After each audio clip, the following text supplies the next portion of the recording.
Lava యువా 3 smart phone మన దేశంలో launch అయింది. గతేడాది మన దేశంలో లాంచ్ అయిన లావా యువా 2 కి తర్వాతి వర్షన్ గా ఈ ఫోన్ మార్కెట్లోకి వచ్చింది. అక్టా కోర్ యూనిసోక్ చిప్ సెట్ పై ఈ ఫోన్ పనిచేయనుంది. దీని బ్యాటరీ సామర్థ్యం 5000 mAh కాగా 18 వాట్స్ వైడ్ ఛార్జింగ్ ను కూడా సపోర్ట్ చేయనుంది. Android 13 ఆపరేటింగ్ సిస్టమ్ పై ఈ ఫోన్ రన్ కానుంది. Android 14 అప్డేట్ కూడా ఇవ్వనున్నారు. 2 RAM స్టోరేజ్ ఆప్షన్స్ లో దీన్ని కొనుగోలు చేయొచ్చు. ఇందులో 2 వేరియంట్స్ అందించారు. వీటిలో ప్రారంభ వేరియంట్ అయిన 4GB RAM plus 64GB storage model ధరను 6,799 రూపాయలుగా నిర్ణయించారు. ఇక 4GB RAM plus 128GB storage variant ధర 7,299 రూపాయలుగా ఉంది.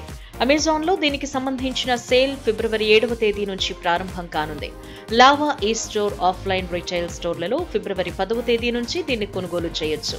ఇందులో 6.5 అంగుళాల HD ప్లస్ డిస్ప్లేను అందించారు. దీని స్క్రీన్ రిఫ్రెష్ రేట్ 90 Hz గా ఉండనుంది. అక్టా కోర్ యూనిసోక్ T606 ప్రాసెసర్ పై ఈ ఫోన్ పనిచేయనుంది. 4GB RAM ఇందులో ఉంది. అదనంగా దీన్ని మరో 4GB వరకు పెంచుకోవచ్చు. 128GB వరకు UFS 2.2 స్టోరేజ్ అందించారు. Android 13 ఆపరేటింగ్ సిస్టమ్ పై లావా యువా 3 రన్ కానుంది. ఇక కెమెరాల విషయానికి వస్తే ఫోన్ వెనక వైపు 3 కెమెరాలున్నాయి. వీటిలో ప్రధాన కెమెరా సామర్థ్యం 13 మెగాపిక్సెల్ కాగా దీంతో పాటు AI సెన్సర్, VGA సెన్సర్ అందించారు. సెల్ఫీలు, వీడియో కాల్స్ కోసం ముందు వైపు 5 మెగాపిక్సెల్ సెన్సర్ ఉంది. ఫింగర్ ప్రింట్ సెన్సర్ ను ఫోన్ పక్క భాగంలో అందించారు.